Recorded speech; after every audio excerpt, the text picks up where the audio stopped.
नमस्कार। मुद्दा तो है, मैं आपका स्वागत है। मैं हूं आपके साथ ब्रजेश चौकसी। आज मुद्दा है लाडली पर लाड़, लेकिन हम बात करेंगे वादों की बाढ़ की।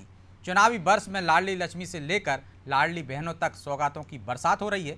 शिवराज सरकार ने बजट में महिलाओं के लिए भारी भरकम प्रावधान किया है और अब लाडली बहना योजना की घोषणा कर दी है, जो गेम चेंजर साबित हो सकती है। शिवराज सरकार ने महिलाओं की कई योजनाएं प्रारंभ की हैं। कांग्रेस को इन योजनाओं की काट ढूंढने में पसीना बहाना पड़ रहा है। लाडली बहना के मुकाबले में कांग्रेस ने महिलाओं को 1,500 रुपये प्रति माह देने की घोषणा कर दी है। तो सीएम ने कमलनाथ के कार्यकाल में बंद की गई आहार अनुदान योजना का मुद्दा उठाया है। क्या लाडली बहना योजना चुनावी वर्ष में मास्टर स्ट्रोक साबित होगी और कांग्रेस की घोषणा से महिलाएं कितनी प्रभावित होंगी, ये जानने की कोशिश करेंगे। लेकिन पहले देखिए ये रिपोर्ट।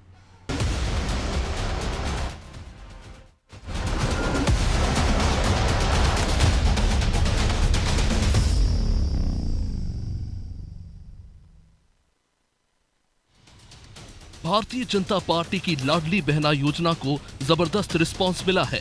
रविवार को मुख्यमंत्री ने अपने जन्म दिवस पर आयोजित कार्यक्रम में इस योजना की विधिवत घोषणा की। बड़ी संख्या में उपस्थित महिलाओं के बीच उन्होंने इस योजना के फायदे गिनाए। इस योजना को लेकर महिलाओं के उत्साह से सजग कांग्रेस ने भी घोषणा कर दी है। कांग्रेस ने कहा कि सत्ता में आने पर वो पात्र महिलाओं को 1,500 रुपए प्रति माह देगी। कांग्रेस ने इसे विश्व की सबसे बड़ी महिला सशक्तिकरण योजना बताया। वही कांग्रेस की इस योजना पर कटाक्ष करते हुए सीएम शिवराज ने कहा कि भाजपा सरकार ने आदिवासी महिलाओं को पोषण के लिए 1,000 रुपए प्रति माह देने प्रारंभ किए, जो कमलनाथ सरकार ने रोक दिए। अब महिलाओं को पैसे देने की बात कर रहे हैं। पहले 1,000 कैसे छीने, ये बताओ। आहार अनुदान योजना के कमलनाथ, ये तो बताओ। जो मैं देता था वो छीन लिए और अब बड़ी बड़ी बातें कर रहे हैं। कांग्रेस के मीडिया विभाग के अध्यक्ष के मिश्रा ने कहा कि सीएम झूठ बोलने की मशीन है। कमलनाथ ने कोई योजना बंद नहीं की। शिवराज सरकार ने खुद सदन में स्वीकार किया है। मुख्यमंत्री जी झूठ बोलने की मशीन है। पहले कहते थे कि कमलनाथ जी ने संबल योजना भी बंद कर दी है। अभी जो सत्र चल रहा है, बजट सत्र, उसमें सरकार ने स्वीकारा है कि 2018 से लगातार संबल योजना चल रही है। सरकार विधानसभा में स्वीकारती है कि 27 लाख किसानों की 11,000 करोड़ की कर्ज मुक्ति हुई है। मुख्यमंत्री जी बाहर आकर कहते हैं कि किसानों की कर्ज मुक्ति नहीं हुई है। कमलनाथ सरकार ने एक ढीला भी नहीं दिया है। तो ऐसे मुख्यमंत्री पर जनता विश्वास क्या करेगी? और वे योजनाएं जिनका पैसा मंत्री, सरकार और नौकरशाह खा रहे थे, वो योजनाएं बंद की है हमने और आगे भी करेंगे। वही भाजपा प्रवक्ता डॉक्टर हितेश वाजपेयी ने चुनौती देते हुए कहा कि यदि छत्तीसगढ़, राजस्थान और हिमाचल में कांग्रेस महिलाओं को रुपए प्रति माह देना शुरू कर दे तो वो खुद आगे बढ़कर कहेंगे कि कांग्रेस को वोट दो। देखिए, कमलनाथ जी जिस दिन से शिवराज जी ने घोषणा करी है तब से बेहद परेशान है, क्योंकि महिलाओं को लेकर जितनी योजना थी कमलनाथ जी ने सब बंद करा दी थी। लाडली लक्ष्मी बंद करा दी थी, कन्यादान बंद करा दी थी, प्रधानमंत्री आवास जो मिलते थे वो भी बंद करा दी थी। तो अब ऐसी स्थिति में अब ये नई चीज़ ले आए शिवराज जी। 51% महिलाएं हैं मतदाता। तो कमलनाथ जी बहुत परेशान है। तो स्वाभाविक है वो क्या करें। तो उनकी समझ में कुछ नहीं आया तो उन्होंने बोला 1,000 का 1,500, 1,000 का 1,500, 1,000 का 1,500, ऐसे करके नहीं। बाजार में देखा आपको, एक दूसरे को लुभाते हैं लोग। तो साहब, जनता जो है बाजार में खड़ी हुई नहीं है, उसका सम्मान करो। पहले साबित करो कि आप महिलाओं का सम्मान करते हैं। और मेरी तो चुनौती है आपको कि चलिए आप छत्तीसगढ़ में और राजस्थान में करके बता दीजिए। आप तो 15 महीने में कछु न दे पाए। यदि दोनों राज्यों में और हिमाचल में इन्होंने 1,500 रुपये महीने महिलाओं को दे दिए तो मैं बोलूँगा लोगों से कि इनको वोट दो। सीएम शिवराज सिंह चौहान ने लाडली बहना का जो मास्टर स्ट्रोक लगाया है, उसकी काट ढूंढना कांग्रेस के लिए मुश्किल हो रहा है। जब से इस योजना की घोषणा की गई है, कांग्रेस की नींद उड़ी हुई है। इसलिए कांग्रेस ने आनन फानन में महिलाओं को 1,500 रुपए प्रति माह देने की घोषणा कर दी है। लेकिन कांग्रेस के शासनकाल में जिन योजनाओं को बंद किया गया था, उस बारे में कांग्रेस के पास कोई ठोस जवाब नहीं है। कांग्रेस की घोषणा पर जनता ने कितना भरोसा किया, ये 2023 के चुनावी परिणाम बताएंगे। ब्यूरो रिपोर्ट, अनादि टीवी।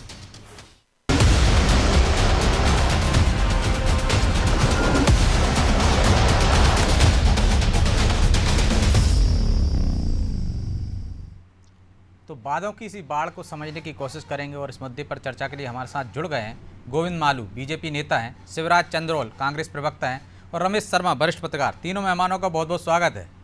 शिवराज जी, शुरुआत आपसे ही करते हैं।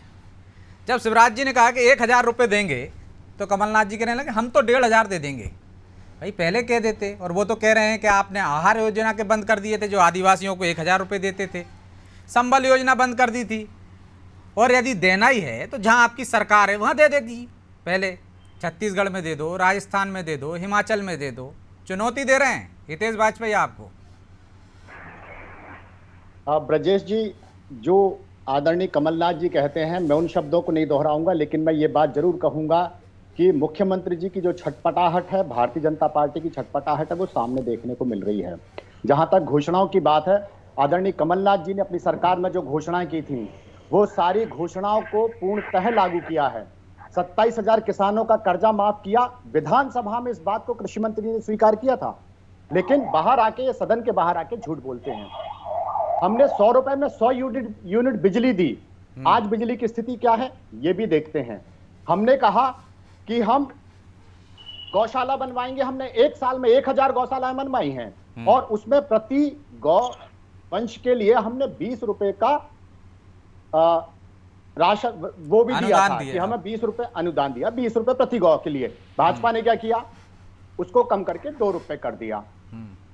कन्यादान योजना में 21,000 से बढ़ा के हमने 51,000 किया। शिवराज सिंह इस बात को स्वीकार करें, मिला, प्रमाण के साथ मैं दे सकता हूं कि मिला है, मेरे जिले में मिला है। मैं कह रहा हूं जिम्मेदारी के साथ, मिला है 21,000, लेकिन भारतीय जनता पार्टी ने क्या किया, उसको घटा के 21,000 कर दिया, 51 को घटा के। और जो हितेश कहां किया, 55,000 कर दिया भैया। 21,000 अभी किसको मिला है? 55,000 किसी को नहीं मिला ब्रजेश जी, ये बात सिर्फ कागजों में है। और जो बात वाजपेयी जी कह रहे हैं, घोषणा रह गई तो दीजिए। मालूम जा रहे हैं, मालू जी आपके पास आ शुरुआत हुई है, ठीक है, शुरुआत हुई है ब्रजेश जी। 2018 में शिवराज सिंह जी ने घोषणा की थी कि 75% लाने वाली छात्राओं को स्कूटी देंगे। आज मैं चुनौती तो ये भी बता दीजिए, आहार अनुदान योजना क्यों बंद कर दी थी आपने 1000 वाली? बेरोजगारी भत्ता क्यों नहीं दिया आपने? मैं वहां भी आ रहा हूँ, मैं चुनौती के साथ ये बात कहना चाहता हूँ कि जब 75 आ रहा हूँ प्लीज, आप ही के पास आऊंगा। हाँ, मालू जी बहुत छटपटा रहे हैं, मालू जी की हालत बहुत खराब है। 75% जिन बच्चियों का आया है, उन बच्चियों को स्कूटी देने की बात थी। आज भारतीय जनता पार्टी के प्रवक्ता बैठे हैं, प्रमाण के साथ कह दें अगर एक बच्ची को भी मिली हो तो। आहार योजना की जहां तक बात है, कांग्रेस ने आहार योजना को बंद नहीं किया था। दूसरी बात, हम अस्थान योजना लेके आए थे, कांग्रेस पार्टी अस्थान योजना लेके आई थी, जिसमें 10,000 रुपए और 60 किलो अनाज दिया गया। ये प्रमाण के साथ कह रहा हूं। लेकिन आज भारतीय जनता पार्टी की स्थिति अलग है। भारतीय जनता पार्टी में जो आयोजन हुआ था, वो आयोजन आप जानते हैं, मुख्यमंत्री ने बर्थडे सेलिब्रेट किया था, जहां बसों में ठूस ठूस के महिलाओं को लेके गए थे। और किन महिलाओं को दे रहे हैं आप? आपने ऐसा एक चार्ट बना दिया है कि भैया ये नहीं होगा, ये नहीं होगा, ये नहीं होगा, फिर बचा कौन? भैया उन्हीं योजनाओं को आगे बढ़ा रहा ना आप। जब उसमें कुछ मालू जी आ रहा हूँ, शिवराज जी ठीक है, मालू जी शिवराज जी कहा है, जब वो आपको इतने बंधन दिख रहे हैं, उसमें अड़ंगे दिख रहे हैं, तो आप क्यों कह रहे हो 1,500 दे देंगे? जब वो मुख्यमंत्री कन्यादान योजना में 21,000 करते हैं, आप 51,000 कर देते हो। उन्हीं की योजनाओं को तो आगे बढ़ा रहे हो, कुछ तो अच्छा ही होगी ना उसमें। हम उसमें और शिथिलता लेके आएंगे, उसमें और जो महिलाएं बच रही हैं, जो हमारी बहनें बच रही हैं, जो हमारी बेटियां बच रही हैं, हम उनको भी जोड़ेंगे। और शिवराज सिंह जी से ज्यादा हम मातृशक्ति को सम्मान देंगे। ठीक है, तो मालू जी वो तो तमाम योजनाएं उन्होंने गिना दी कि हम दे रहे हैं, लेकिन जो आपका 51% का टारगेट है मतदाता को हासिल करने का, मतदान हासिल करने का, समर्थन हासिल करने का, वो लगता है महिलाओं से ही पूरा करेंगे। प्रदेश जी, भारतीय जनता पार्टी की सरकार जो मैंडेट मिला है, जनादेश मिला है जन कल्याण करने का, विकास करने का और सामाजिक दायित्व निभाने का, उसमें खरी उतर रही है। और इसी का परिणाम है कि वो समर्थन मिल रहा है उसको। अब आप उसको वोट कह दे, कुछ कह दे, पर समर्थन भारतीय जनता पार्टी की सरकार को आम जनता का मिल रहा है। इसीलिए 18 साल से यहाँ पर काबिज है। दूसरी बात, जो योजनाएं हमने घोषणा की उसको लागू की, उसका लाभ वहां तक पहुंचाया। ये कह रहे हमने बंद नहीं की, आपने उसकी नहीं, वो के मिश्रा जी कह रहे थे ना हमने बंद की है, वो योजनाएं बंद की थी जिसका पैसा मंत्री खा रहे थे, जिसका पैसा अफसर खा रहे थे। करके रख दिया, शून्यवत करके रख दिया, उस योजना में उदासीनता ले आए, कुछ भी नहीं करा। चाहे वो तीर्थ दर्शन योजना हो, संबल योजना का आपने नाम बदल दिया, नया सवेरा, और उसमें मिलते थे अंतिम संस्कार के रुपये 4,000, वो भी नहीं मिलते। बेरोजगारी भत्ते की उन्होंने बात की थी, वो नहीं हुआ।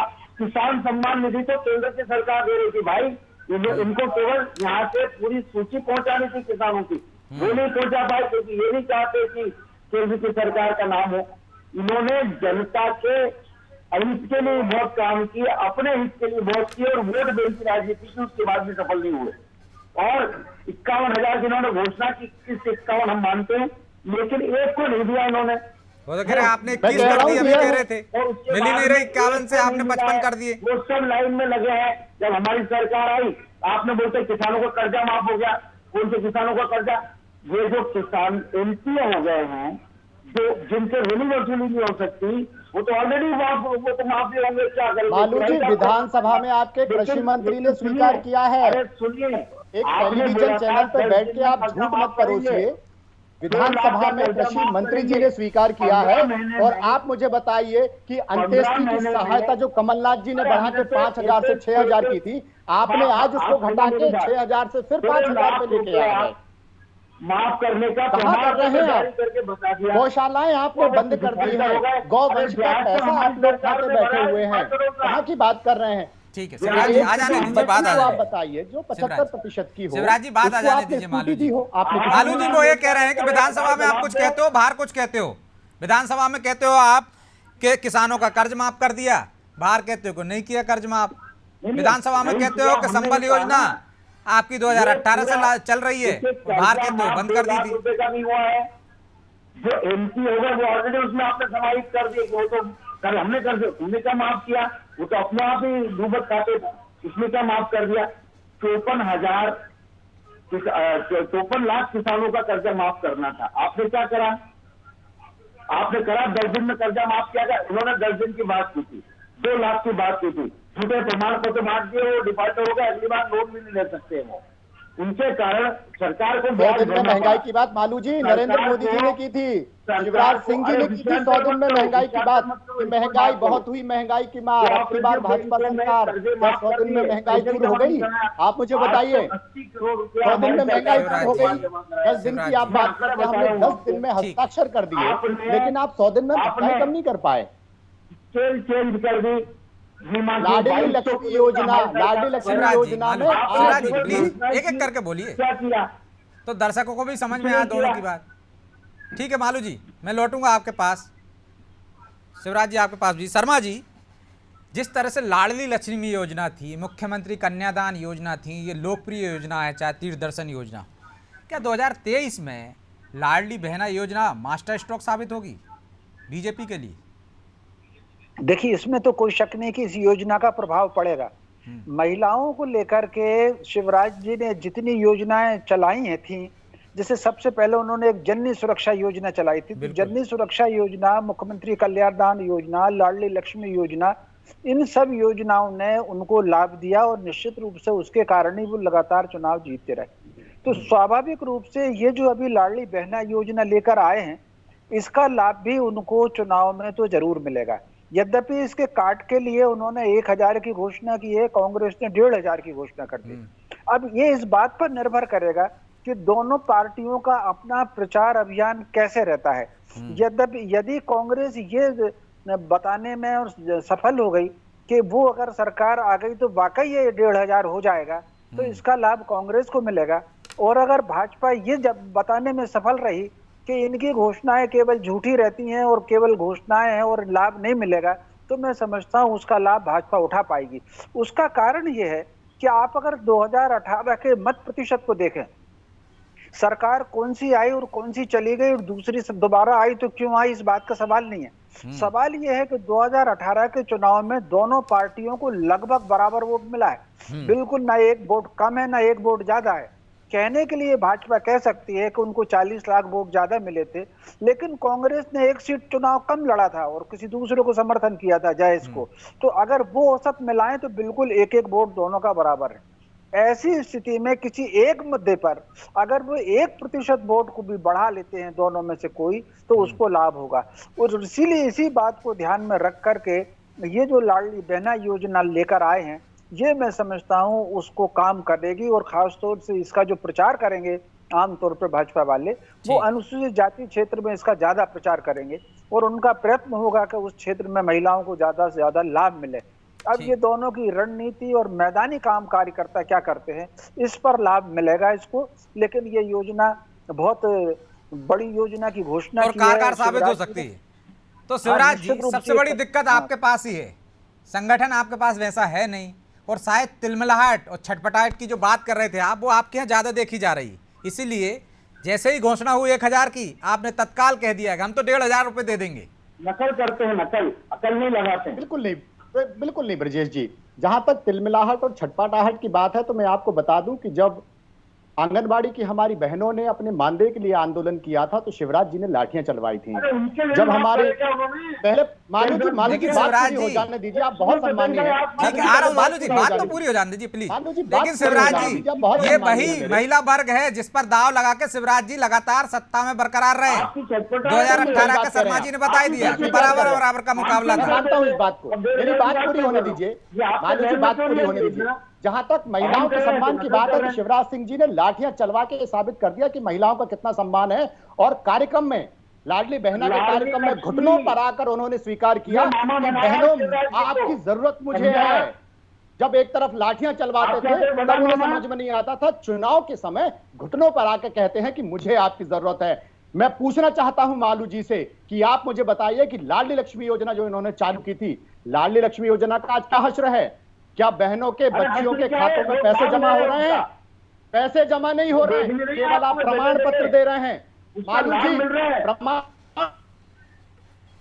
कन्या जन्म दर में वृद्धि हुई है। लाडली लक्ष्मी योजना में आप केवल प्रमाण पत्र देने का काम कर रहे हैं। दूसरी बात आप सुन लीजिए, धैर्य से सुन लीजिए। कर्मचारियों के वेतन वृद्धि की जहां तक बात की, कर्मचारियों के वेतन वृद्धि में आपने काल्पनिक लाडली बहना पे जाइए। अरे भाई, लाडली बहना मैं इसकी वृद्धि की बात कर रहा हूं। और जहां तक लाडली बहना की बात है, लाडली बहना में भी केवल 2 महीने। तो सबसे बड़ा संकट वही तो मैं बता रहा हूं आपको, जो शर्मा जी ने इशारा किया है। आप अपनी बात वहां तक पहुंचा पाएंगे? आप पर लोग भरोसा कैसे करेंगे जब आपने पिछले वादे पूरे नहीं किए? तो हमने पिछले वादे पूरे किए, हमने जितने आ जाने दिए, बात फिर मैं आपके पास आ रहा हूं। हमने एक एक वादा पूरा किया है। और भारतीय जनता पार्टी की तरह झूठ बोलने का काम कमलनाथ जी का नहीं है, क्योंकि वो कहते हैं कि ये झूठ की मशीन है, और निस्संदेह ये झूठ की मशीन है। क्योंकि मालू जी की देख लीजिए, मालू जी की आज जो स्थिति है वो इनके संगठन की स्थिति है, और कांग्रेस पार्टी के संगठन। ठीक है शिवराज, मालू जी जो लाभ मिल रहे थे वो बंद कर दिए किसानों को। मालू जी वो कह रहे हैं लाडली लक्ष्मी योजना की क्या हालत है, सिर्फ प्रमाण पत्र दे रहे हैं, पैसे जमा नहीं हो रहे हैं, सिर्फ भ्रम फैला रहे हैं। उसकी हालत ये है कि उसके कारण ये लाडली बहना योजना प्रारंभ हुई है। वो जिनके घर में लाडली लक्ष्मी है उनसे पूछिए कि क्या हाल है। आप बताइए ना, प्रमाण पत्र किए हैं विधानसभा के किसी के खाते में पैसा जमा हुआ है क्या? प्रावधान होता है, सुनिए, प्रमाण के साथ कहिए ना कि प्रमाण पत्र जमा हुए हैं, पैसा किसी के खाते में जमा नहीं हुआ है। आलू जी झूठ बोल रहे हैं, प्रमाण पत्र जमा हुए हैं केवल। आप बात तो आ जाने दीजिए प्लीज। प्रमाण पत्र नहीं, उनकी संख्या है, उनका रजिस्ट्रेशन होता है। नहीं, आप बताइए ना किसके खाते में पैसे जमा हुए हैं? किसी के खाते में पैसे जमा नहीं हुए हैं। अरे जब सरकार समय आएगा सरकार दे देगी। खाते में पैसे जमा नहीं हुए, लाभ पूरा मिल रहा है। आप केवल वेग बात झूठ बोल के बदला रहे हैं। आपने 75% अंक लाने वाली बच्चियों को स्कूटी देने का वादा किया था, क्या हुआ? एक को भी मिली क्या? आप प्रमाण के साथ बोलिए। बजट में प्रावधान कर दिया इस बार स्कूटी देने का वादा क्या? 18 में दिया था साहब, चुनाव के समय प्रावधान करने से क्या हो रहा है? 8 साल में देख लिया ना सरकार को, एक को भी स्कूटी नहीं मिली बच्चियों को। कैसे मानेंगे इनकी बात को? ऐसे बहस मत कीजिए, एक-एक करके बोलिए प्लीज। 2 लाख रुपए के झूठे प्रमाण पत्र जारी करके किसानों को डिफॉल्टर करने वाला कौन? कमलनाथ जी की सरकार। आप लोग उससे दोषी हैं, आप उस बात के भागी हैं। आपने सदन में स्वीकार किया है किसानों कर्ज का माफी ब्याज हुई है। हमने माफ किया है। बाहर आके झूठ मत बोलिए, आप बाहर आके झूठ मत बोलिए। शिवराज जी, ये ब्याज मुक्ति हमारी सरकार ने की। चलिए माफी चाहता हूँ, चर्चा को विराम देना हुआ। आप तीनों मेहमानों का बहुत बहुत धन्यवाद। तो निश्चित तौर पर लाडली बहना योजना शिवराज सरकार के लिए मास्टर स्ट्रोक साबित हो सकती है। जिस तरह से रमेश शर्मा जी ने भी कहा कि जिसका संगठन मजबूत होगा, जो अपनी जनता तक बात बेहतर तरीके से पहुंचा पाएगा और साबित कर पाएगा, उन्हें समझा पाएगा कि वो उनके लिए योजना लेकर आया है और इसका उनको लाभ मिलेगा। या और जनता किस पर भरोसा करती है? कमलनाथ जी पर भरोसा करेगी तो उनको समर्थन करेगी, खासकर महिला वर्ग। और यदि शिवराज जी पर भरोसा करेगी तो उन्हें समर्थन करेगी। लेकिन बाढ़ तो आई हुई है वादों की, लेकिन धरातल पर इन वादों का क्या असर होता है ये भी जनता समझती है और इसी आधार पर वोट देती है कि कौन उनके भरोसे पर खरा उतरता है। मुद्दा तो है। मैं इतना ही, मुझे दीजिए इजाज़त और आप देखते रहिए अनादि टीवी। नमस्कार।